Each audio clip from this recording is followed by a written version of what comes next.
आजच्या सत्यकथेचे नाव आहे अंधेरी रात. रात्रीचे 12 वाजले होते. समीर आणि त्याचे मित्र एका गावातील अज्ञात किल्ल्याच्या दिशेने चालत होते. ते सर्वजण उत्साही होते, कारण किल्ला एक प्राचीन किल्ला होता आणि त्याच्या आसपास अनेक भूतांच्या कहाण्या पसरलेल्या होत्या. समीरला त्यावर विश्वास नव्हता, पण त्याच्या मित्राने त्याला आव्हान दिले होते. समीर, तिथे काय आहे हे पाहूनच येऊया, त्याचा मित्र विशाल म्हणाला. त्यांनी किल्ल्याच्या जवळ पोहोचल्यावर आकाशात ढग जमले होते आणि वातावरण गडद झाले होते. किल्ल्याच्या प्रचंड दरवाजाला भेट देऊन ते आत प्रवेश केला. एकेकाळी भव्य असलेल्या किल्ल्याच्या आतील भागात सगळं सडपातळ, गंधहीन आणि भयानक शांतता होती. समीरच्या मनात काहीतरी अज्ञात भय निर्माण झाले. त्याला अचानक वाटले की कुणी त्याच्या मागे चालले आहे. त्याच्या कानात हळूवार आवाज ऐकू आला. तुम्ही इथे कशासाठी आलात? त्याच्या मित्रांनी त्याला हसून सांगितलं. कसलेच आवाज नाही समीर, तुमचं मनच तुमच्या मागे काहीतरी आहे असं सांगत आहे. पण समीरला खात्री होती की काहीतरी अजिबात चांगलं नाही. अचानक एक थंड आणि गार हवा त्याच्या अंगावरून गेली. त्याच्या शरीरावर शहारे आले. एक लांब पांढरी छायाचित्र त्याच्यासमोर उभी राहिली.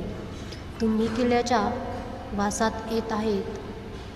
आता तुम्ही मागे जाऊनही त्यातून निघू शकणार नाही, ती छायाचित्र बोलली. समीरच्या अंगावर काहीतरी भयंकर भयच पसरले. त्यांनी धाडस केला आणि छायाचित्राच्या मागे जाण्याचा प्रयत्न केला, पण त्या आवाजाने त्याला परत वळवले. त्यानंतर त्याला किल्ल्याच्या गडबडीतच फेकून दिलं गेलं. तो अचानक जागा झाला आणि त्याला जाणवले की तो जिवंत आहे, पण किल्ला तेच गडबड आवाज ऐकून येत होता. समीर आणि त्याचे मित्र किल्ल्याच्या बाहेर पळून गेले आणि त्या रात्रीनंतर त्यांनी किल्ल्याचे दार पुन्हा कधीच उघडले नाहीत. समीर आणि त्याचे मित्र किल्ल्याच्या बाहेर पळून गेले होते. त्याच्या हृदयांमध्ये अजूनही त्या किल्ल्याची गडबड आणि धडधडती छायाचित्राची भीती ताजी तवानी होती. त्यांनी घराच्या दिशेने धाव घेतली, पण त्यांच्या मनातील एक अस्वस्थता कायम राहिली होती. सकाळी समीर आपल्या घरात शांतपणे बसला आणि त्याने ठरवलं की तो त्या किल्ल्याबद्दल अधिक जाणून घेईल. त्याच्या मनात एकच विचार होता, किल्ल्याच्या असं काय असावं की तिथे गेले की जीव अजूनसुद्धा कसा धडधडत राहतो. आणि म्हणूनच समीर त्याच्या मित्रांना परत किल्ल्यावर जाण्याचे सुचवतो.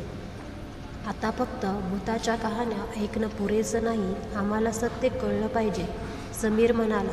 त्याचे मित्र थोडं संकोचले, पण समीरच्या ठाम निर्णयामुळे त्यांनी शेवटी त्याला साथ दिली. त्यावेळी ते जास्त तयार होऊन किल्ल्यावर पोहोचले.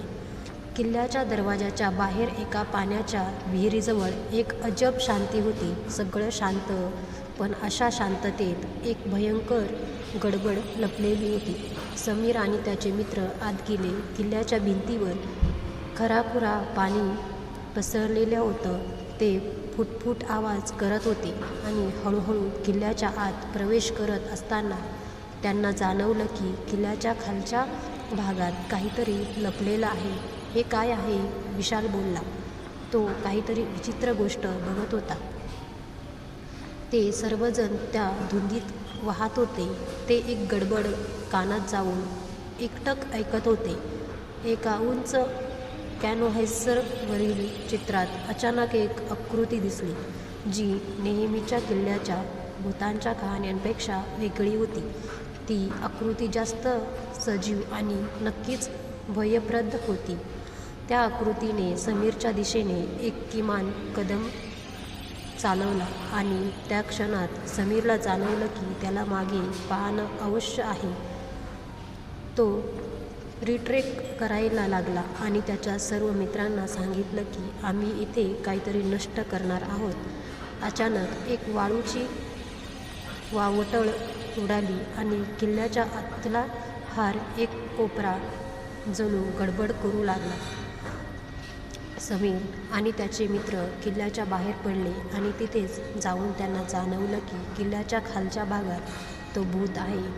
तो आमच्या आसपास आहे, जसा काही वेळापूर्वी दिसला होता.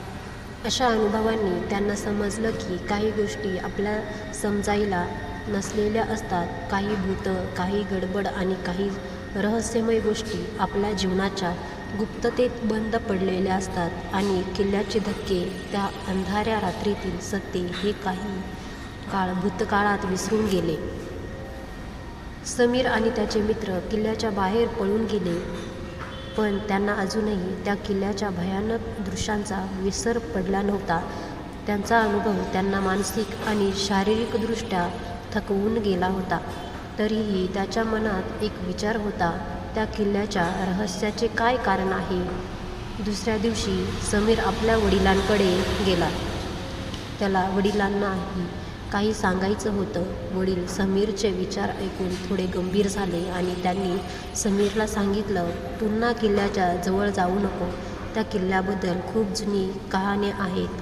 तेथे एक शाप आहे, जो जेव्हा सापडला जातो तेव्हा त्या ठिकाणी अजिबात शांती राहत नाही.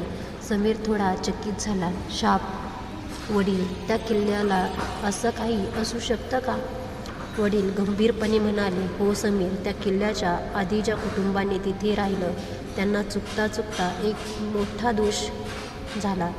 तेव्हा त्या किल्ल्याच्या मालकाने शाप घालून किल्ला तिथे ठेवला, जेणेकरून कोणत्याही जीवाला शांती मिळणार नाही. परंतु त्याची रचना अशी होती की एक वेळ येईल जेव्हा तुम्ही किल्ल्याला जाणार आणि त्यापेक्षा तुम्हाला तिथे एक अज्ञात शक्ती भेटेल.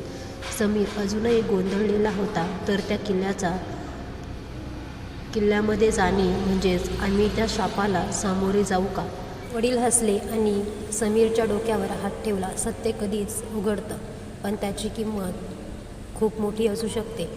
समीर परत आपल्या मित्रांना सांगायला गेला. त्यांना सांगितलं की त्याच्या वडिलांनी किल्ल्याबद्दल काय सांगितलं. ते ऐकून सगळ्यांच्या मनात अजून एक प्रश्न निर्माण झाला. आपण जिथे जाऊन पुन्हा त्या शापाची तपासणी करू का? त्यांनी एकमताने ठरवलं की किल्ल्याच्या रहस्याचे पूर्णपणे अन्वेषण करण्यासाठी ते परत जाऊन पाहतील. त्यावेळी त्यांनी ठरवलं की त्यांनी योग्य तयारी केली पाहिजे आणि भूतप्रेत किंवा अन्य कोणत्याही शक्तींविषयी गोड मान्यता ठेवणे थोडं चुकीचं होईल. किल्ल्यावर पोहोचल्यावर समीर आणि त्याचे मित्र एका वेगळ्याच प्रकारच्या शांततेत होते. तो शांततेचा प्रकार जितका भयंकर होता तितकाच तो आकर्षक होता. किल्ल्याच्या भिंती, खिडक्या आणि दरवाजे अदृश्य वाटत होते, जणू ते सर्व काही एका काळाचे बाहेर होते. अचानक समीरच्या कानामध्ये एक आवाज गेला. तो आवाज त्याला आधी ऐकलेला वाटला. तुम्ही अजून इथे काय करत आहात? समीर भसकून पुढे गेला आणि त्याचे मित्र मागेच थांबले. समीर एका कोपऱ्यात पोहोचला आणि एक धक्का बसला. समोर एक अंधारी आकृती होती, जी काळाच्या आत काळवंडलेली होती. ती आकृती दिसत होती, जणू ती साक्षात्कार करत होती. तुम्ही येऊन जरा थांबलात तर तुमचं जीवन पूर्णपणे बदलेल, ती आकृती बोलली. समीर आणि त्याचे मित्र थोडक्यात थांबले आणि त्यांना अचानक जाणवलं की किल्ल्याच्या या रहस्याला अंत नाही. ते एका धुंद भयानक सत्याकडे येत होते. किल्ल्याच्या शापापासून सुटका असण्याची एकच पद्धत आहे, त्याला झुंज देणे. समीर आणि त्याचे मित्र त्या अंधाऱ्या आकृतीच्या जवळ गेले. ते पाहत होते की ती आकृती हळूहळू स्पष्ट होत होती.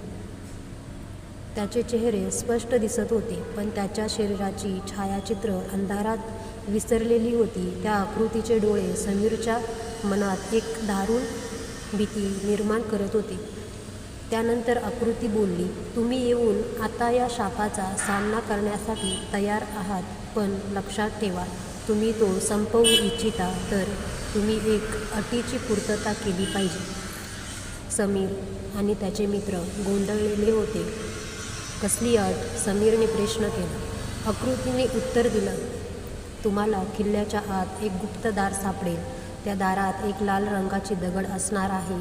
तुम्हाला त्या दगडाला उचलायचं आहे आणि त्यास पुन्हा किल्ल्याच्या भिंतीवर ठोकून धक्का देऊन उघडायचं आहे. पण दगड उचलणाऱ्याला आपल्याच भयाशी सामना करावा लागेल.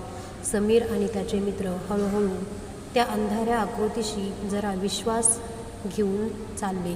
एकमेकांना धीर देत होते. ते गुप्त दार शोधत होते. एका खोलीच्या मध्यभागी ते एक अंधारी गंधहीन दार पाहत होते, जे एका दीर्घ काळासाठी बंद होते. विशाल म्हणाला, आता तुम्ही इथे थांबा, मी दगड उचलून पाहतो. त्यांनी तडक उचलले आणि तितक्यात समीरला एक वेगळीच शंकेची भावना आली. त्याच्या मनात आवाज ऐकू आला, तुम्ही इथे का आलात? तुम्ही हे उचललेले आहे, हे तुमचं भवितव्यच बदलून टाकेल. समीर आणि त्याचे मित्र थोडे घाबरले, पण त्यांनी हिंमत ठेवली. विशालने दगड भिंतीवर ठोकला आणि अचानक किल्ल्याच्या भिंतीत एक दार उघडलं. अशा क्षणी त्यांना वाटलं की त्याच्या साक्षात्कारापासून दूर गेले. पण किल्ल्यातील वाऱ्याच्या गडबडीत त्यांना एक जोराचा आवाज ऐकू आला. काहीतरी मोठं आणि भयंकर उचललेलं होतं. ते सगळे धावत उचललेल्या दारातून बाहेर गेले, पण आतल्या भयानक आवाजांना त्यांनी थांबवलं.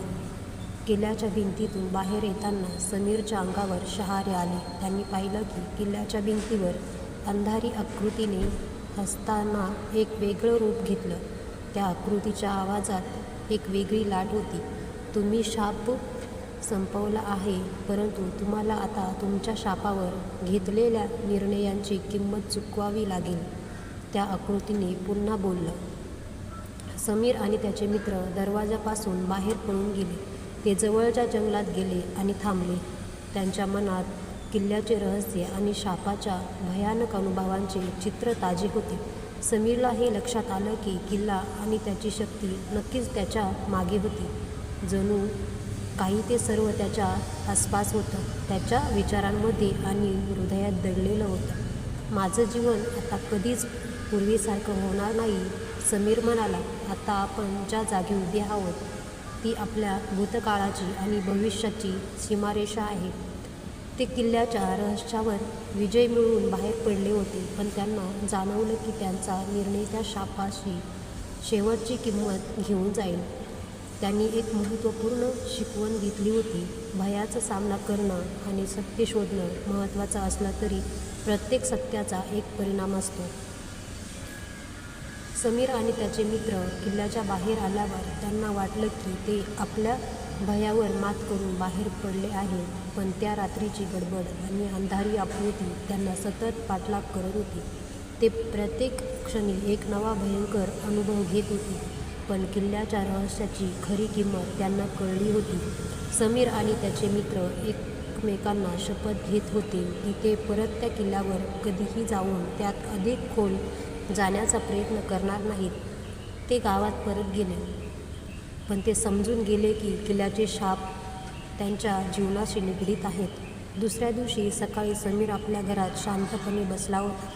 त्याच्या मनात अजूनही त्या रात्रीचे दृश्य ताजे होते.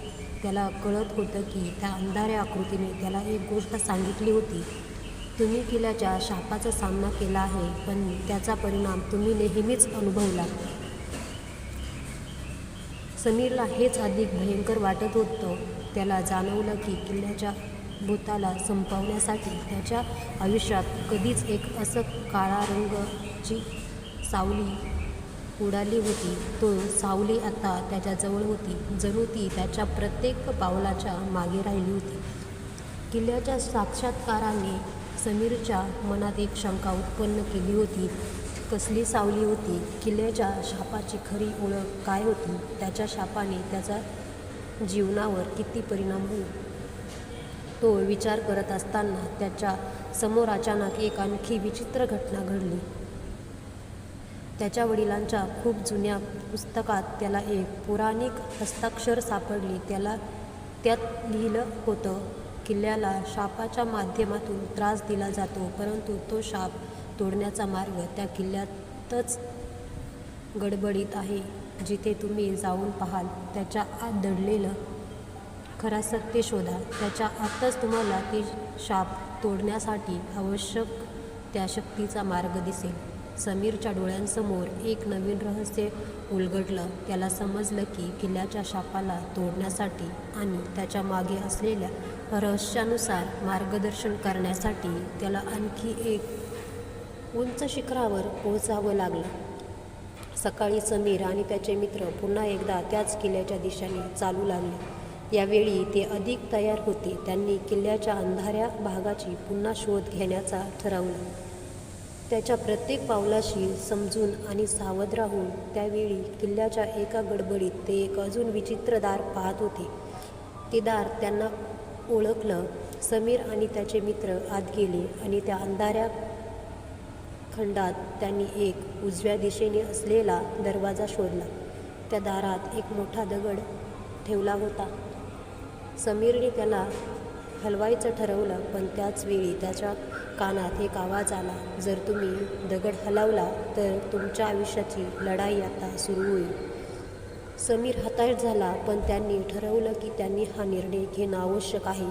त्यांनी दगड उचलला आणि त्यांनी गडबडीत ठोकून दार उघडलं.